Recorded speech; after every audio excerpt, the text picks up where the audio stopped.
Hi, I'm Eric Summerer, and here's what's coming from the Dice Tower this week. Hey folks, welcome to the news for April 22nd, 2013. This is from the Dice Tower Network, and once again I'd like to remind you that the Dice Tower Convention is coming up in July. Make sure that you have a chance to come to that. There is only 117 spots left last time I checked, which was a couple minutes ago. So come on out. It's a really great experience. We have some surprises for you there. You'll have to wait and see, but it's going to be lots of fun. Also, don't forget, you can check out audio transcripts of this and other reviews at dicetoweraudio.com. I kind of update that every couple weeks, but I'll be updating that sometime later today, where we'll be uploading a whole pile of reviews that we've done in the past. All right, well, let's get to the gaming news. That's why you're here. What's been happening in the board game world?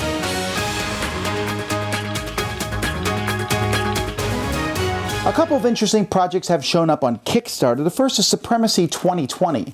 Supremacy is one of those older games that's like Risk, except it had nuclear bombs, and everyone always talks about it almost like in hushed tones. Remember this game, Supremacy? And it wasn't the greatest game, but it was a game that we had so much fun at. Well, it's on Kickstarter. Galactic Strike Force is a game from the folks who brought us Sentinels of the Multiverse, Greater Than Games. Very interested in a cooperative cooperative space game. And Coup is a game that I like quite a bit and is now on Kickstarter, being reprinted by Indie Boards and Cards. They are the folks who made The Resistance, and they're putting Coup in the same universe. Then Fantasy Flight announced a new Battlestar Galactica expansion. Totally surprised me on that one. There's already 2 expansions for the game. The first one was fine. The second one was okay, and you know they're okay. I'm telling you, I wasn't expecting a 3rd expansion, so there you go. And they also announced some tiles for X-Wing. They're like tiles that are this size or so, and you can lay them on a table and form like a background. And that's interesting. That had never occurred to me. I was expecting them to put out a battle mat, but, well, what have you. Also, this is interesting news. GameStop is now carrying board games. Now, GameStop, I'm assuming, is undergoing some hardship right now because of the vastly increasing amount of people who are downloading video games and purchasing them that way rather than going to the store. Well, now they're carrying board games. So at least a few people have cited them, and I went and checked out their website, and they are also selling not a ton of games, but some games on their website. I'm all happy for this. The more board games that are sold in different areas, the larger the audience that we will reach. The news of the week this week is the Dice Tower Gaming Awards were announced last week. Now, the Dice Tower Gaming Awards, we announced the nominations. Let me explain to you quickly how the process works for the Dice Tower Gaming Awards. What I do is I invite folks to join a committee. We have about maybe 50 or so people on the committee. They're made up of podcasters, bloggers, video reviewers, and each year around December and January, new people join. They email me and say, I'd like to join. I usually put out a call, and we add more people because I'm always looking for fresh blood into the mix because we want to have as wide of a variety as we possibly can. Around January or February, during those months, I say nominate any game for any of our categories that you want. Any game. It doesn't matter. It doesn't matter. So people nominate games, and occasionally we'll say, well, that game actually doesn't meet the requirements for this category, or sometimes we actually will debate on a category. The biggest one often is this reprint changed enough so that it's eligible for other awards? For example, this year, Android Netrunner is up for Best Game of the Year award. Is that okay since it's a reprint of Netrunner? And we agreed that there was enough changes in it that it should be looked at almost as a brand new game. So we make all these nominations, and then what we do is we will have voting, and we will cull these giant nomination lists. Sometimes there are 30, 40 games, down to 5 games for each category, except for Game of the Year, in which we have 10 games. The Game of the Year nominees are Android Netrunner, like I just said, Descent 2nd Edition, which again is very different from the original Descent, CO2 from Stronghold Games, Lords of Waterdeep from Wizards of the Coast, Mage Wars from Arcane Wonders, Mice and Mystics from Plaid Hat Games, Robinson Crusoe from Portal and Z-Man Games, Space Cadets, also from Stronghold, Spartacus, a game of blood and treachery, and X-Wing from Fantasy Flight. You can see the rest of the listings for all our awards. We have family games, best components, best artwork, most innovative game, best game theming. All that you can find at DicetowerAwards.com.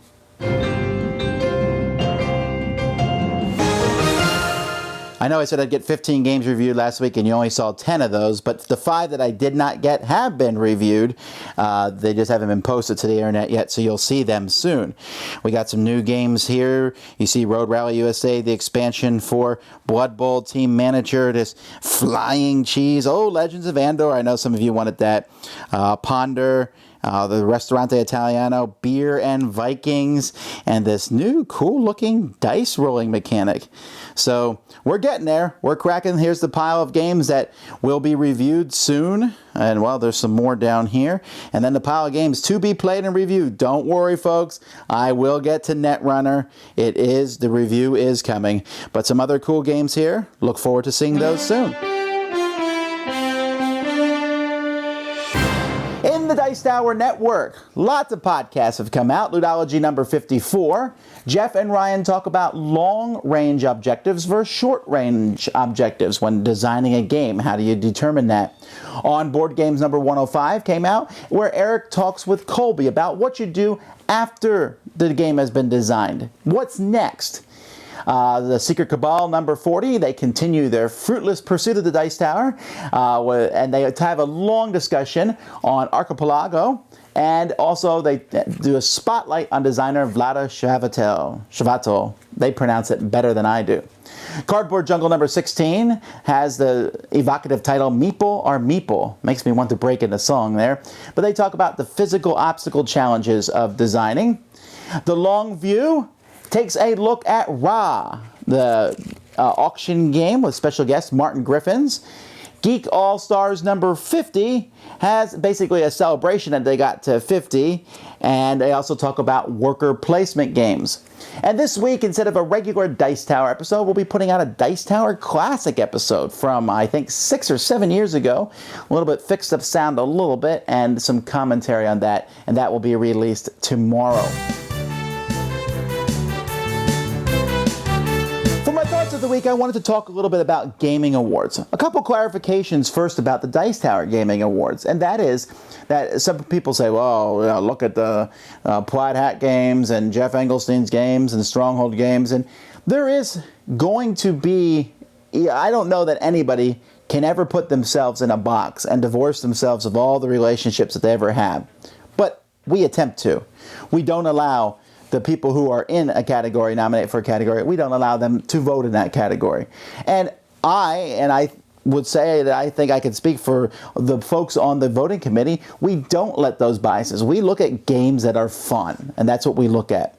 It's an interesting thing putting together a gaming award, and I'll tell you a couple reasons why. We get a lot of talk for People's Choice Award, and I understand that there's People's Choice Awards. It's an interesting topic to broach. Why not just let everyone vote? Why not let a small committee vote? And the reason is there's kind of two extremes in this regard.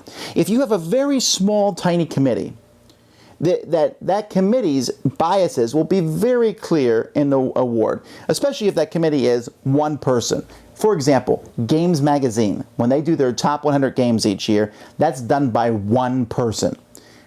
So are mine. Dice Tower, top 100 games of all time.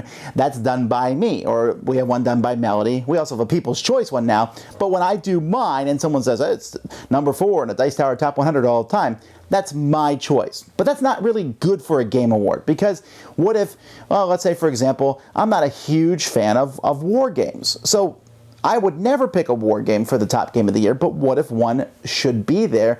Other people should be able to outvote me.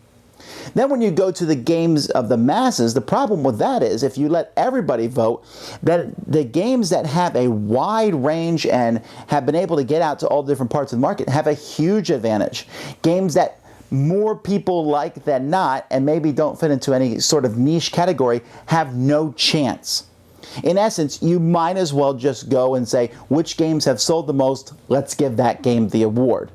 Not to mention, whenever you do any kind of People's Choice for an award, I don't mind doing a People's Choice Top 10 or People's Choice Top 100, because if people game those systems, I don't really care that much. We try to stop it. But gaming an award is a big deal because awards are big. And so if you can find some sort of way to stack the deck in your direction, I don't want that. And I don't want to put people in the situation where they're trying to woo folks to vote for their awards. So I went to the middle ground. I had a committee of 30, 40, 50 people. Now, it's been that same number because each year some people just basically stop doing it, and so I try to get more folks involved. I also deliberately try to pick people from different walks of life. On the committee, I have people who like war games a lot, who love games from Europe quite a bit, who love thematic games, and so I try to get as many people in there. These awards are definitely not my picks.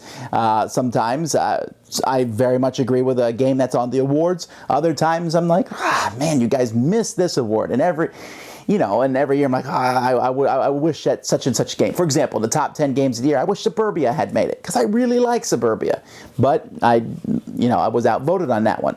At the same time, the Dice Tower Awards are awards that I can really get behind. I really think they are the best awards in gaming. Now, there's other awards out there. Obviously, the Spiel des Jahres awards are very huge. They're so much bigger than almost every other gaming award put together. My problem with them, I think they're fine awards, don't get me wrong, but they're very specific. It's a family-style game, and it's a very Eurocentric award also. The Mensa Awards, which were just announced this week, and I guess I should have put that in the news, but the Mensa Awards came out, and those, you kind of have to have your game there. The game has to be able to be played by a lot of people, and so shorter, faster, easy to understand games usually tend to win those. Although Suburbia did win one, so that's interesting too. I already talked about Games Magazine. The Board Game Geek Awards. If you want an award choice by the people, then that's where you go. Although problematically, you can go there and they have children's games and you have a bunch of adults voting on children's games, and it's, there's just some odd things. But for the most part, those are good awards. But I want experts looking at them. And that sounds all hoity-toity, you think you're an expert, you think you're smarter, you know more about games than other people. Yeah, but I don't mean that my views are better than yours, and I'm very hesitant to that. For if I don't like a game and you love it, I'm dumb. You're not. You know better than I do. But I think that because I have a wide experience of games as a reviewer, and most of the other reviewers and podcasters and bloggers often do, we have a chance to play games that you might not have had a chance to play. And because of that experience, we can compare sometimes 100. For me, I can compare 400 to 500 games that came out last year to each other to pick which ones are best. While if I let the people choose, in a sense, they're only going to pick maybe out of the 10 or 15 that they played. So I want that wider, vast of experience, not because we're better, but because we just have more experience at it. Does that mean you can't join the committee? There's no harm in asking. Email me and ask me. Now, of course, I don't really take people onto the committee until November, December, but it's no harm at least thinking about it now. We will be announcing the Dice Tower Award winners the first week of July at the Dice Tower Convention. We have special Dice Towers that we give out to the winners. We usually hand them out at Gen Con itself. So anyway, it's an interesting thing, and awards are an interesting bird. I would like to see the Dice Tower Awards become bigger. I've seen them show up in a few game boxes, and that's pretty cool. But either way, even if you think they're horrible awards, find some awards to get behind and try to get involved in the process if you can. It's a great experience, and I think it can only do but good for our hobby. And that's about it for this week. There is lots of things coming out. Well, hopefully we'll get more reviews, more podcasts and things out. If you missed it last week, we put out a top 10 list, our top 10 party games. We won't be putting up one of those this week. We try to do those every other week or so.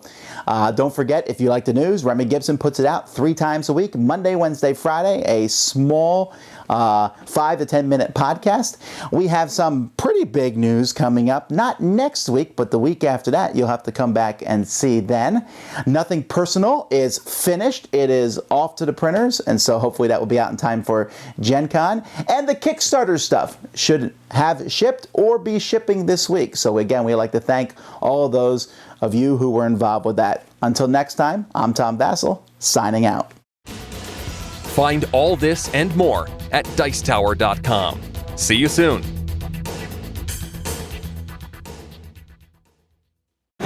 Shut the door.